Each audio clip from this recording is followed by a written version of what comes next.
Elke, what does it mean to play God with the environment?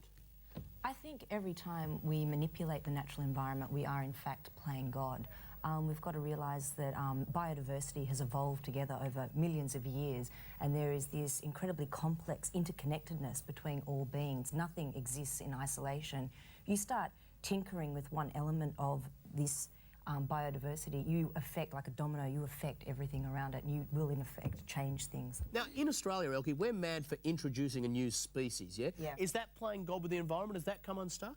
Yeah, absolutely. The best way to demonstrate it is to give you a brief ecological history of Australia in the past 200 years.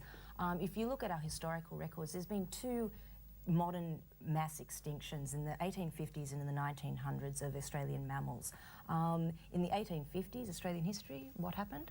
Gold rush? Yeah, with the gold rush, there were domestic cats living in Australia prior to that, but out into the gold fields to control the rats and the mice, we introduced cats.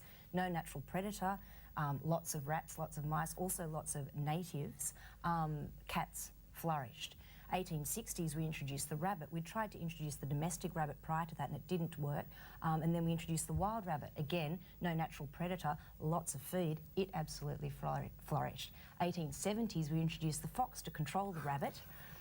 The fox has got no natural predator. It's got lots of food, plenty of rabbits, and when the rabbits are used, we'll go on to all the other native species. So the fox flourished. The final nail in the coffin for a lot of Australian species came with the, well, sheep had been here before, but with the increase in sheep numbers at the turn of the century, you have to graze land, clear land for grazing sheep, and that was just the final nail for a lot of species. And what goes on. And we've tried recently to control, particularly rabbits. There is no biological control from cats. A bullet seems to be the only way to do it. Rabbits, in the 1950s, we introduced myxomatosis, which was highly effective, probably killed about 99% of all rabbits, but they're so highly fecund that there was a resistant strain in the rabbits and they bounced back. Could a cynic say, OK, look, the worst that's happened there is there's a couple of sorts of mice that we don't have anymore. Is that really an ecological disaster? That's a very good point, and it brings me back to my initial point about this interconnectedness of all things. When you lose one species as such, it on its own doesn't really matter, but it's there is a synergistic effect of all biodiversity, i.e. the sum of the whole is worth more than the sum of the individual parts. And what you have with species, it's the interaction between species that creates the flow of energy and matter, which create the global cycles that sustain life on this planet. There's, clean water, fresh air, fertile soils are made up from the interaction between species.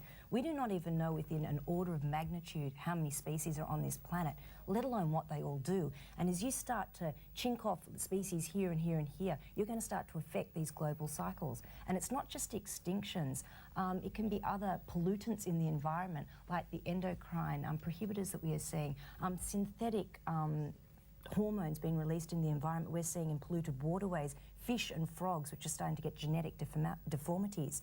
What we've also started to see is in the polar regions, female polar bears are now starting to develop male genitalia. When you start to affect a heavy mammal and turn it into a hermaphrodite, I think you've really got to start questioning just how far we are playing God with what we're doing.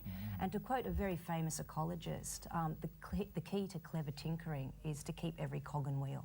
And I think we have to exercise a lot of caution.